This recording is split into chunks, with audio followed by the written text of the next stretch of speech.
As the sun gradually set below the horizon, I was in the kitchen, preparing dinner, chopping vegetables and mixing sauces. Sebastian entered, his presence more intense than the spices that filled the air. He had been away for some time, and the time apart brought a strange sense of comfort, a bittersweet relief. He wasn't the little boy I used to know anymore. He had returned from university, carrying with him a new maturity and adult energy that wrapped itself around both of us, unspoken but undeniable. He was no longer the child he tucked into bed at night, but a young man, strong and grounded, standing guardedly. When I turned to look at him, there was something in the quiet look in his eyes that made me pause. That there was a depth to them, something I couldn't quite understand. He sat quietly watching me, his gaze no longer the same. Yes, the one he used to give me over breakfast, filled with curiosity as head trailed behind me, asking, "What's that?" No, that innocent wonder was gone, replaced by something I couldn't name. We made small talk over dinner just to not keep the mood light, but each time he glanced at me,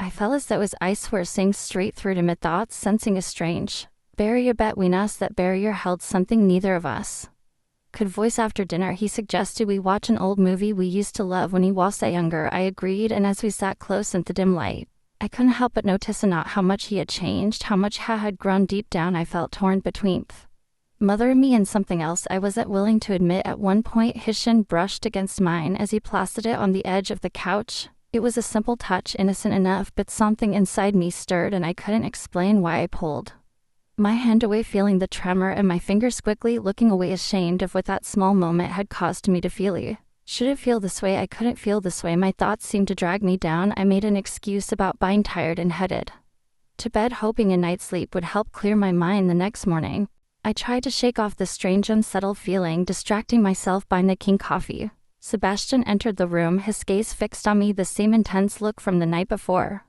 Like he could see too much. When he asked if I wanted to go for a walk, I hesitated, but trying to ignore the growing tension between me still working. Perhaps the familiar Rishif, our old walking route, would help us find some normally again. As we walked through the trees, memories flooded. Women's stories that used to tell him, the picnics we had, the carefree laughter from when he was younger. But those memories only made that present more obvious. Things had changed. We turned toward the house as the sun began to set. The walk, he'd say, for the rustling leaves and the gentle breeze. By the time we got home, darkness had fallen, and we entered the house in silence, almost as if we had hit an invisible. I went to turn on the stove, the sound breaking the stillness while Sebastian lingered near the door, his serious expression even more pronounced. When I felt his gaze on me, I turned to face him, desperate to say something to break the silence, but the words wouldn't come. Sebastian took a step toward me, his eyes filled with something heavy, something complex. We stood there motionless until he finally spoke. His voice was soft but steady. "Mom," he said, taking a deep breath, "sometimes I feel like, I don't know, like you look at me differently, like something has changed." His words struck me hard. Part of wanted to comfort him, but a third part knew we couldn't cross this line. I swallowed, trying to keep my voice steady. "Sebastian, you're my son," I whispered, linked to the words like alley flying.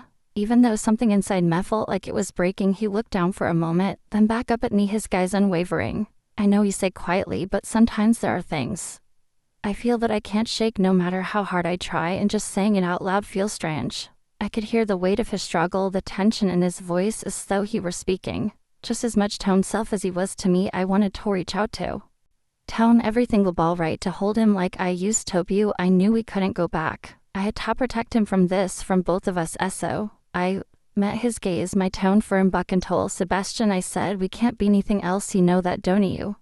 He nodded slowly, a sad understanding smile tugging at his lips. "Yeah," he said softly, "I do. It's just there to control how you feel sometimes." The silence that followed felt like a living thing enveloping us, leaving its mark with everything we had said and of everything we hadn't. I knew this moment would stay with us. Some boundaries had to be respected, no matter what.